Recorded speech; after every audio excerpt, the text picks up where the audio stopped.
Hi, my name is Brett Thomas. Some of you may know me as Water Scout. I've seen a lot of questions and requests for information about what's in your repair kit. I have a 2012 Hobie Tandem Island. I've put thousands of miles on it. I've broken almost everything you can on the boat and repaired it or replaced it. So I'd like to give you just a little view of what do I have in my repair kit, why is it in there, how have I used it, and show you some of the things that I've done to harden the boat, because I'd much rather prepare the boat in a better posture so that I don't have to make a repair. But if you do have to make a repair, I've done a few things that allow me to maybe make a quick repair on the water, get myself to a safer location to where I can affect a permanent or a little better solution. So today's backdrop is the backyard bar. We refer to it as the dirty oar. You stick around for the video. Maybe at the end of the video we'll have a pull off of the tap. I think we've got land shark in there right now. So I'm going to grab the camera. We're going to walk down the bar here and we're going to explain what we have, and then we'll go out to the boat and I'll show you some of the things that I've done to help shore up the boat just a little bit better.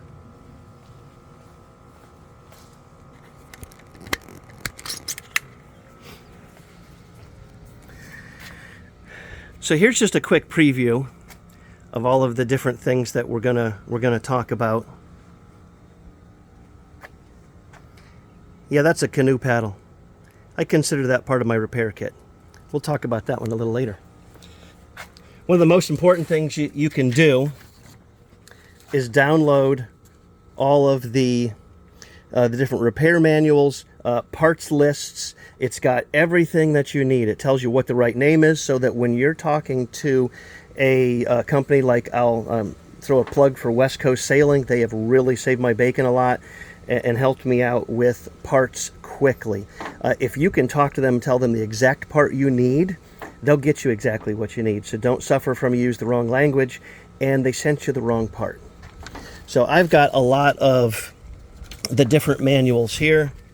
The Mirage Drive, one of the most important things for the boat. This is how you move around at low speed. Learn how to repair the Mirage Drive. Plenty of videos out there that explain how to go and do that in detail. We'll let them show you how to do that. But know all about these parts. Hobie Island, Hobie Tandem Island, they share a lot of common parts. But some of them are not. The Aka braces are different. The Aka bars are different. The Amas are different sizes. So make sure that you know which part you're getting. There's also different versions, different generations. So do some homework. There's an awful lot you can find on the interwebs that will show you which part you have. Now I'll turn it sideways. Actually, let's leave it this way. All of the different lines, they're all different. The main sheet, the furling line, the different batten ties, bungees, all of that, they're all different sizes. Make sure when you do finally start replacing lines, replace them with the right size. And the Hobie Tandem Island manual, read this front to back. Doesn't matter if you bought the boat new, old, learn everything you can. Because it's not enough just to have repair equipment, repair parts. You also have to know how and why to replace them. I always carry a spare drive. It's easy, it's hot swappable, and I'm immediately back in action if I break something on my Mirage Drive. But I also do carry all of the parts and the tools to replace it. So you can carry a spare drive. I always suggest, take bungees and make yourself your own little retaining cord there. Because if you drop one of these, that's a $1,000 mistake unless you've got scuba gear. I always carry one extra fin. I have the new and old style for the Mirage GT drives. Some of these are threaded. Some of these actually have 2 notches in them because there's 2 different sprockets. And I'll tell you, the threaded fin masts are harder to repair than the ones that just have the set screw. So I'll show you what those sprockets look like. I always carry a spare gudgeon. If you back yourself into the beach or the shoal, you can break your gudgeon. you're going to have a Allen wrench and a Phillips screwdriver to replace this. You can replace this on the water, you can replace it on land, but just know that those tiny little parts could fall in the water. So make sure you don't let them fall. If you break the top portion of that, between the top where the rudder pin goes, it's okay. You've got a little more meat in there, but you really want to get that fixed.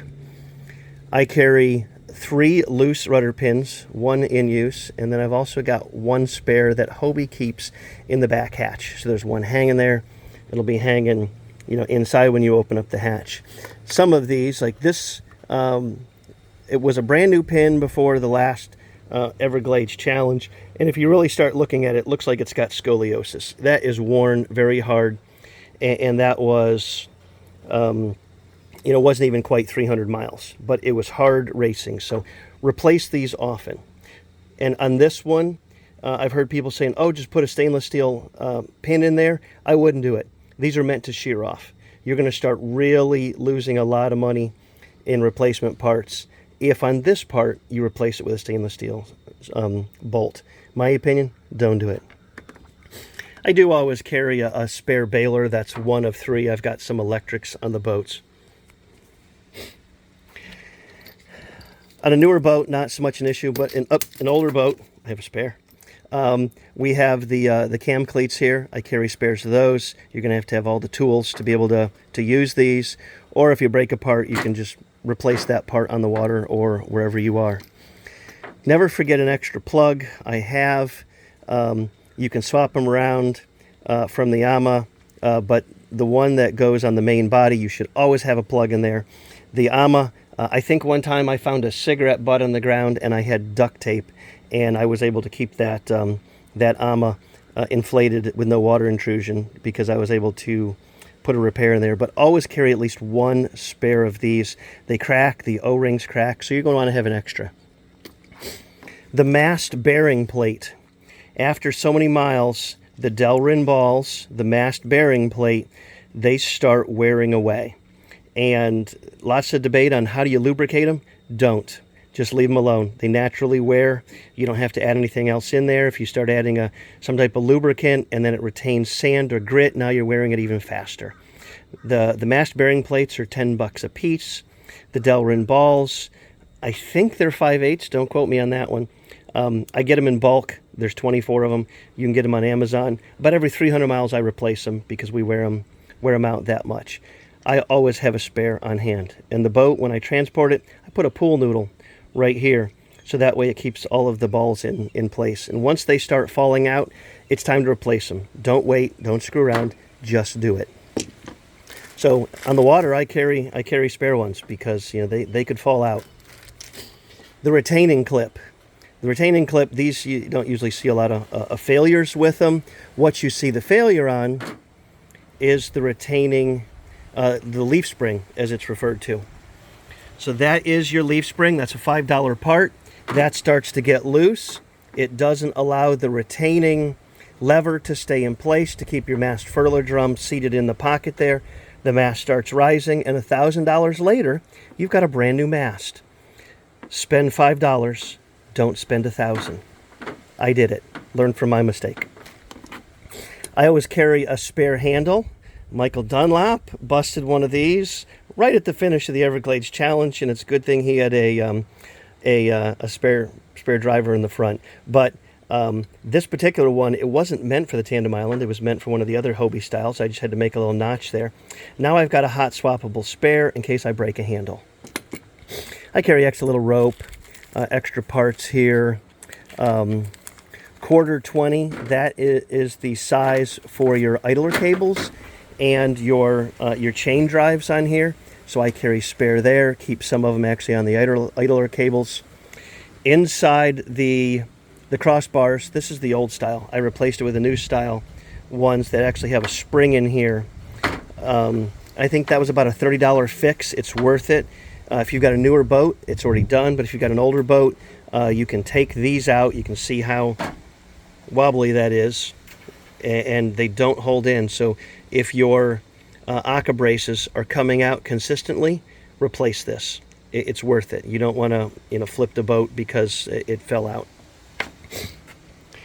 idler, the idler wheel, I've had these wallow out in there, so I always carry a spare one. There's an Allen wrench on the spine that you're gonna have to back out that little set screw in order to get this in there, but make sure you know how to change that. I always carry 2 extra idler cables. Now when it comes to your sprockets, there's 2 different styles. So you've got the old style, which has your set screw, easier to replace. They for some reason they changed these out. And then here you've got the one that you thread in. That requires a lot of torque to unthread that. So I have both styles because my repair kit, I have both style fins, and then I also have the extra, just complete extra parts for it.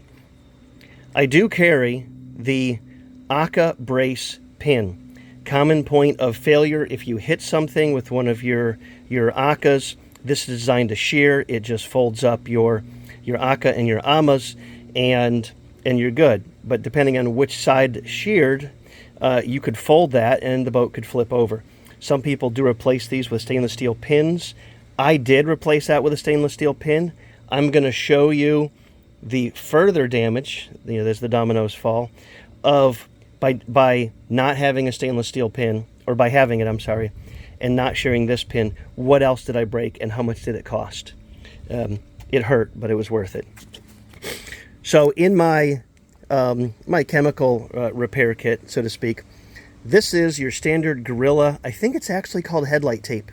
It works great on a sail. I think I have 18 different little cracks in my sail. The boat is now 11 years old. Previous owner from me never used the sail. So every one of those cracks is mine. And this is perfect. You want to bring a little tube of alcohol, a little bottle of alcohol with you, so you can clean the salt, or if you're in salt water or fresh water, clean the sail. That way this will actually stick better. This is, I forgot what type of tape this is, but this can be installed underwater. So if you've got a major puncture in the boat, the major leak, then you can slap this right on it, right in the water. My suggestion: get it out of the water, clean it with alcohol. That way that'll stick a little better. I've got dielectric grease. I've got E6000. G-Flex, our local Hobie representative that supplies the, all the parts to the dealer, said get G-Flex. This works.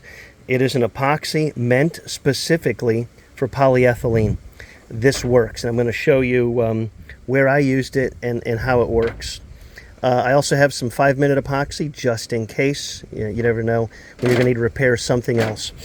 Lots of zip ties, O-rings, constantly replacing O-rings. If we were to line up all the O-rings I have, you'd see various states of stretch. So if you replace your O-rings, that's less water intrusion into the boat. So I keep all of the chemical repair kit in this this box right here, this Columbia waterproof box. Flashlight. To me, flashlight's part of your repair kit, because for some of us, we sail at night, and you're going to need that tool, that daylight tool. So make sure you have a flashlight if you sail at night. Figure out all the different types of tools that you're going to need. Hobie does make a specific tool here to remove all of the pad eyes and the other parts they're black. They screw in, and they're attachment points. You can use that. You can use the needle nose pliers. Just be careful you don't booger it up. Make sure you have all the different Allen wrenches.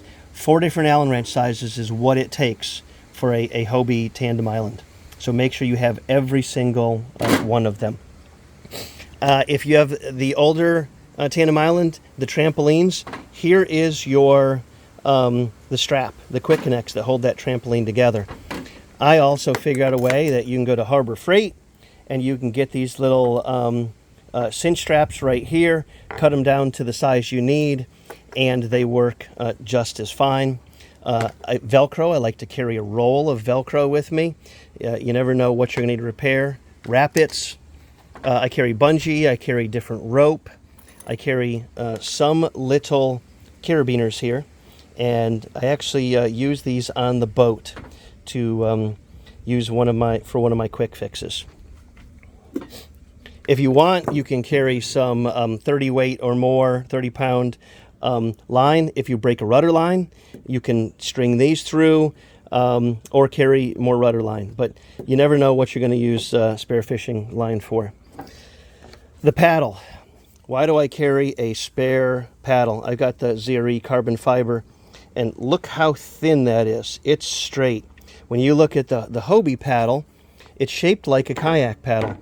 So if you use that as an emergency rudder, the Hobie paddle, it doesn't actually work as good. The canoe paddle, you can stick it in the water, you can turn it, and we actually finished the last 8 miles of the Everglades challenge thanks to a canoe paddle. That became our emergency rudder. I had a couple of quick fixes that we opted not to use that I probably should have, but that canoe paddle worked good. And if you're in the back seat on a tandem island, it's actually easier to use a canoe paddle. Canoe paddle goes straight down in the water, you get a better bite, as opposed to a paddle which kind of sits at the surface and makes a you've got a twisting motion going on with that. Canoe paddle from the back of a tandem or a AI, so much better. I talked about what does it cost you if you replace this little pin with a stainless steel pin. Well, this is the front crossbar for a tandem island. It is the exact same crossbar that you would use on a Hobie adventure island. They're the same. I didn't realize that. So I've made a few marks in areas where I've suffered some damage. Right here, right here. If we roll it over, I didn't realize I've got a crack running right along here, right next to where my mast is. And then I've got another one on the bottom.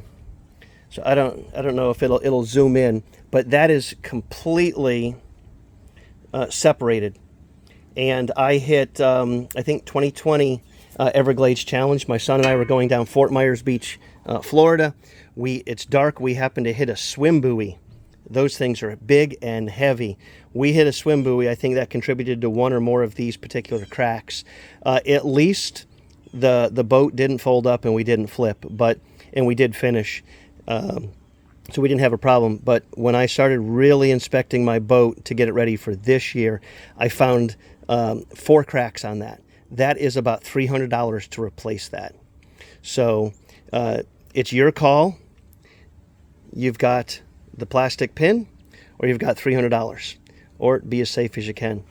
I also, to help further ensure that I don't have any damage, I made myself a reminder. So when we're landing, I'm going to furl, I'm going to pull up the center board, pull up the drives, rudder. It's your call as to what your order is as you land. But when you're tired, you at least need to have something that you know of, that you can do to quit. Oh, okay, I'll just do that. And then I marked everything. So when you're tired, you go to grab for the furling iron, but you grab the main sheet. So just little stickers on there. So that'll help you remember which sheet is what. So we're going to go out to the boat. I'm going to show you a couple more things on the boat that I did to help make this better. I always carry these they're actually fenders, but they're beach rollers. So when I land, I pull the boat up, or if I'm launching, I carry the little fenders. They've got so many purposes. And then when we hit the water, I throw them inside, and that becomes additional flotation. The Hobie front hatch has been an issue for some people. So I did the yoga mat trick. There's a whole video on how to do the yoga mat trick. Basically, you cut it to shape, you stick it underneath there. Provides an extra little bit of space. It keeps you from having to use your bilge pumps. So that just works. The other thing that I did this year, so whitewater kayakers, old school kayakers, that's a bow bag right there. So I figured if I can't keep water from coming in from the outside, I'll keep water from coming in from the inside. So after I pack my boat, I then use this and I blow it up, and it's blown up inside the boat, and it helps seal it from the inside.